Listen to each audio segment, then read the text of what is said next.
नमस्कार विद्यार्थी मित्रांनो, व्यंकटेश एज्युकेशन अँड संस्कृती या आपल्या चॅनेलवर सर्वांचे सहर्ष स्वागत आहे।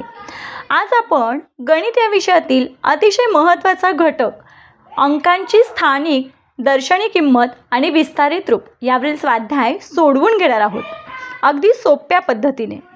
बघा, स्कॉलरशिप शिष्यवृत्ती परीक्षा, मंथन स्पर्धा परीक्षा, अभिरूप, अक्षरगंगा, बुद्धिवंत किंवा शालेय परीक्षांमध्ये आपल्याला अंकांची स्थानिक किंमत, दर्शनी किंमत आणि विस्तारित रूप यावरील प्रश्न हे विचारलेच जातात। चला तर मग आजच्या व्हिडिओमध्ये आपण बघूया स्थानिक, दर्शनी किंमत व विस्तारित रूप यावरील स्वाध्याय। बघा, आता या आधीच्या व्हिडिओमध्ये आपण सांगितलेलं आहे अंकांची स्थानिक किंमत आणि दर्शनी किंमत आणि विस्तारित रूप कसं काढायचं। आजच्या व्हिडिओमध्ये आपण उदाहरणं घेता तेही एक्सप्लेन करूया। बघा, इथे पहिला प्रश्न आपल्याला विचारला आहे, 35,521 या संख्येतील शतक व एकक स्थानावरील अंकांची अदलाबदल करून मिळणारी नवीन संख्या व मूळ संख्या यामधील फरक किती आहे। आता बघा, पहिली संख्या दिलेली कोणती आहे, 35,521 आणि काय सांगितलं आहे, अंकांची अदलाबदल करायची, कोणाची, शतक आणि एककाची। मग हे एकक आणि हे शतक, बाकीचे अंक आहेत तसे ठेवूया, फक्त 5 एककाच्या ठिकाणी जाईल आणि 1 शतकाच्या ठिकाणी येईल। आता यांची काय करूया, वजाबाकी। आपल्याला माहिती आहे फरक सांगितला आहे, फरक म्हणजेच वजाबाकी। मग बघा, नवीन संख्या 35,125 आणि मूळ संख्या 35,521 यांच्यातील फरक म्हणजे वजाबाकी। एकातून 5 जातो का, नाही जात। मग आपण काय करतो, कट करतो, डोक्यावर घेतो, याचा 1 हातचा तिकडे घेतला, इथे राहिला 1 राहिला। 11 मधून 5 गेले, बाकी राहिली 6। एकातून 2 जात नाहीत, इकडचा 1 हातचा परत इथे घेतला, इथे राहिले हे 4। मग 11 मधून जर 2 गेले तर वजाबाकी येते 9। 4तून 1 गेला 3, 5तून 5 0, 3तून 3 0। मग आपलं उत्तर किती आले, 396। मग 396 कुठे आहे, पर्याय क्रमांक 2 मध्ये, म्हणून इथे आपल्या या प्रश्नाचं योग्य उत्तर आहे पर्याय क्रमांक 2। बघा, पहिला प्रश्न खूप सोपा होता। बघा, स्कॉलरशिप शिष्यवृत्ती परीक्षा म्हटले म्हणजे स्थानिक किंमत, दर्शनी किंमत आणि विस्तारित रूप यावरील प्रश्न फिरवून विचारले जातात। मग तेच प्रश्न आपण आजच्या व्हिडिओमध्ये सोडवून घेत आहोत। व्हिडिओ सर्वांनी शेवटपर्यंत बघा आणि व्हिडिओ आवडल्यास व्हिडिओला लाईक करा, आपल्या मित्रमैत्रिणींना जास्तीत जास्त शेअर करा। चॅनलवर नवीन असाल तर येणाऱ्या नवीन घटकांसाठी, अभ्यासासाठी काय करूया, चॅनलला सबस्क्राईब करा। बघा, पुढचा प्रश्न, एका संख्येत 7 शतक, 1 दशक, 4,000, 5 दशहजार आहेत, तर या संख्येचे विस्तारित रूप पुढीलपैकी कोणते आहे। बघा, आता या संख्या सांगितल्यात, आधी आपण काय करूया, संख्या लिहून घेऊया। बघा, एककाचं घर, दशकाचं घर, शतक, हजार आणि हे दशहजार। दशहजारापर्यंत दिले म्हणून मी इथपर्यंत लिहिलं। आता काय करूया, 7 शतक, मग शतकाच्या घरात आपण 7 लिहून घेऊया। 1 दशक, दशकाच्या घरात 1 लिहून घेतला। 4,000 म्हणून मग हजाराच्या घरात 4 हा अंक। 5 दशहजार म्हणून इथे लिहून घेतले आपण 5। आता एककाच्या घरात काहीच नाही आहे, काहीच नाही म्हणजे काय लिहायचा, 0। मग संख्या कोणती तयार झाली, 54,710। आता बघा, इथे विस्तारित मांडणी दिली आणि आपल्याला ही संख्या पाहिजे। मग आपण काय करूया, या विस्तारित मांडणीपासून संख्या तयार करून घेऊया। बघा, आता आपण डायरेक्ट असे शून्यानुसार संख्या तयार केल्या असत्या, पण तसं आपल्याला जमणार नाही, उत्तर चुकू शकतं, म्हणून आपण काय करायचं, 54,000 तर इथे लिहून घेऊया आपण 54,000। 70 इथे लिहून घेऊया आपण 70, हे 4,000 लिहून घेऊया इथे 4,000 आणि हे 50 इथे लिहून घेतले आपण 50। आता बघा, यांची बेरीज केली 0, 7 5 12, हजाला 1, ह्या एकाशी 1, 4 आणि 4 8 आणि हे 5 5। संख्या कोणती तयार झाली, 58,120। आपल्याला ही संख्या पाहिजे, पहिला पर्याय येणार नाही। दुसरं बघूया। बघा, दुसरं सोपं आहे, आपण डायरेक्ट लिहू शकतो। हा 1 एकक आहे म्हणून मग डायरेक्ट इथे मी लिहून घेतला 1 एकक। आता बघा, एकक दशक शतकाच्या घरात, एकक दशकाच्या जागी काही नाही आणि शतकाच्या जागी 7 हा अंक लिहून घेतला, म्हणजे 700 अधिक 1 बरोबर 701 आणि हे 4,000च्या घरात आहेत म्हणून मी इथे 4,000च्या घरात 1 2 3 4 5 नंबरला 5, 1 2 3 4 5 नंबरला 5. मग बघा बरं, 54,701 ही संख्या तयार झाली.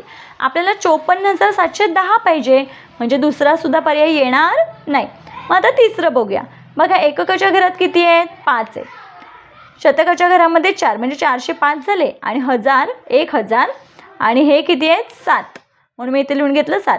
मग संख्या कोणती तयार झाली? 71,405. म्हणजे हे पण येत नाही, म्हणजेच आपलं उत्तर कोणतं आहे? पर्याय क्रमांक 4. आता कसं, हे 10 आहेत आणि हे 7, 700 अधिक 10 बरोबर किती? 710. 4 हजाराच्या घरात आणि 5 दशहजाराच्या घरात. बघा, 54,710, 54,710 बरोबर संख्या मिळाली, म्हणून इथे योग्य उत्तर आहे पर्याय क्रमांक 4. या पद्धतीने आपण काय करायचं आहे? या प्रकारची गणितं सोडवायची आहेत. पुढचा प्रश्न बघूया.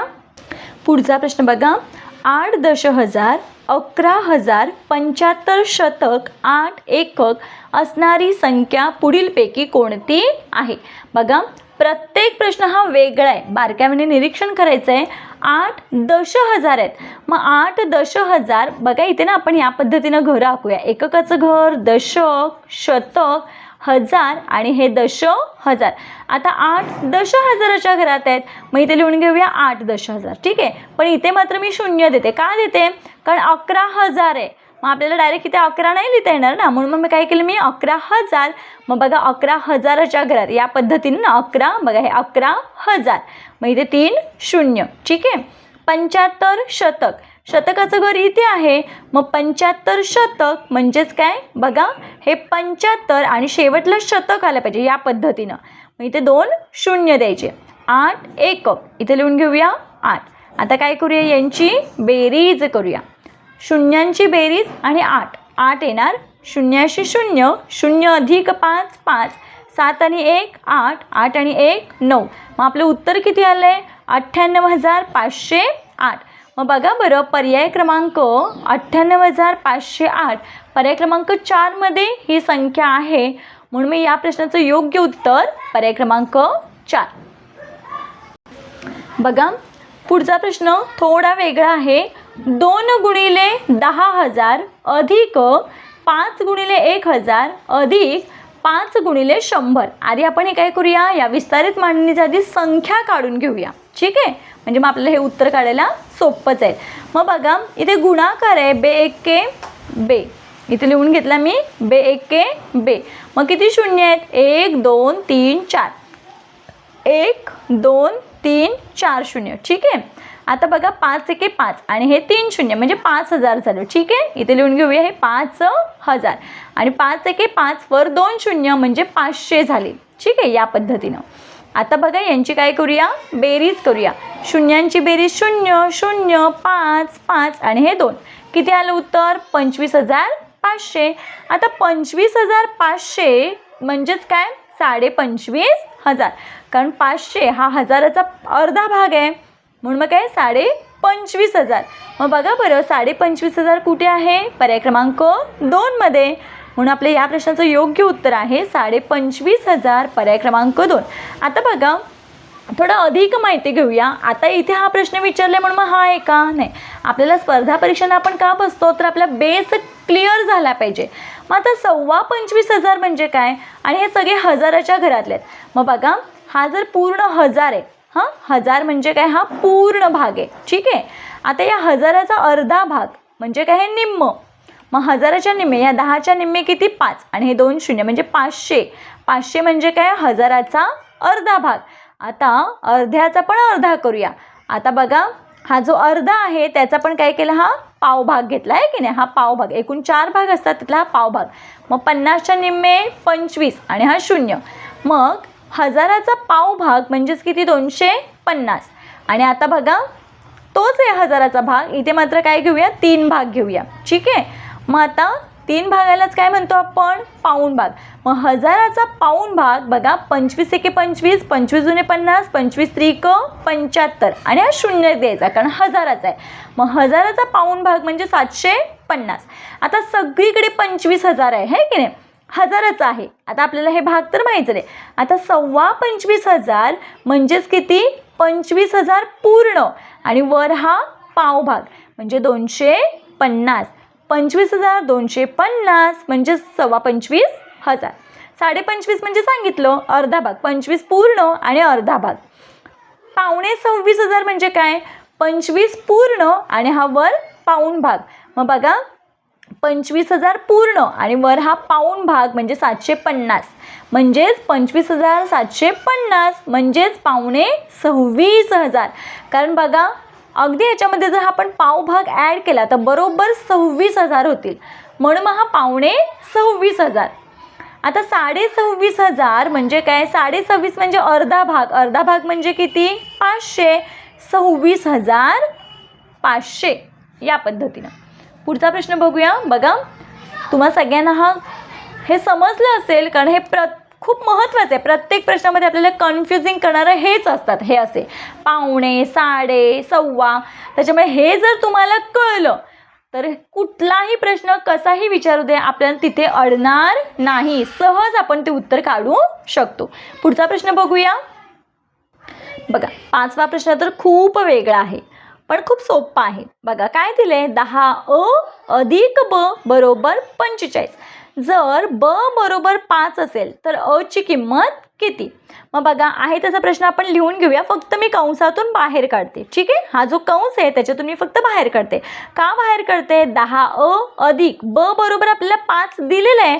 मग b च्या जागी मी 5 हा अंक ठेवते, बरोबर 45 आहे तसं लिहिते. म्हणजे मी सगळं आहे तसं लिहिलं, फक्त b ची जी किंमत आहे ती b च्या जागी ठेवली, बाकी आहे तसंच लिहिलं. आता बघा इथे 10a आहे, इथे मध्ये कोणतंच चिन्ह नाही, म्हणजे इथे गुणाकाराचं चिन्ह असतं, हे लक्षात ठेवायचं आहे. आता मी काय करते, हा अधिक 5 आहे तो बरोबर चिन्हाच्या पलीकडे पाठवते. मग इथे राहणार काय, बरोबर 45. आता अधिक आहे, बरोबर चिन्हाच्या पलीकडे जाताना अधिकचं काय होतं, वजा होतं. मग अधिक 5चं वजा 5 झालं. मग बघा इथे 10a आहे तसा ठेवला, 45 मधून 5 गेले, बाकी आली 40. आता बघा 10a बरोबर 40 आहे, इथे कोणतंच चिन्ह नाही म्हणजे गुणाकाराचं चिन्ह आहे. मग आता काय करूया, a ची किंमत विचारली ना आपल्याला, मग a ला एकट्यालाच इथे ठेवूया, ठीक आहे. बरोबर हे काय आहे, 40 आहे तसं ठेवूया. आता 10 हा इथे गुणाकार आहे, जसं अधिकचं बरोबर चिन्हाच्या पलीकडे गेल्यावर वजा होतं तसं गुणाकाराचं भागाकार होणार. मग इथे काय, भागिले 10. मग बघा शून्याला शून्य कट झाले, 1 1 1 1 चौक 4. मग a ची किंमत आपल्याला काय मिळाली, किंवा 10 1 10 10 चौक 40. मग a ची किंमत आपल्याला मिळाली 4. मग बघा बरं पर्यायामध्ये 4 आहे का, तर हो आहे की. पर्याय क्रमांक 4 मध्ये 4 हा अंक आहे, म्हणजेच a ची किंमत आहे 4. पर्याय क्रमांक 4 हे आपल्या प्रश्नाचं योग्य उत्तर आहे. बघा आजच्या व्हिडिओमध्ये आपण अंकांची स्थानिक किंमत, दर्शनी किंमत आणि विस्तारित रूप यावरील काही महत्त्वाचे प्रश्न होते ते आजच्या व्हिडिओमध्ये आपण सोडवून घेतलेले आहेत. आशा करते आपल्या सर्वांना व्हिडिओ आवडला असेल. व्हिडिओ आवडल्यास लाईक, शेअर, सबस्क्राईब. अशाच शिष्यवृत्ती व स्पर्धा परीक्षांच्या दर्जेदार व्हिडिओसाठी व्यंकटेश एज्युकेशन अँड संस्कृती सोबत जोडलेले रहा. धन्यवाद.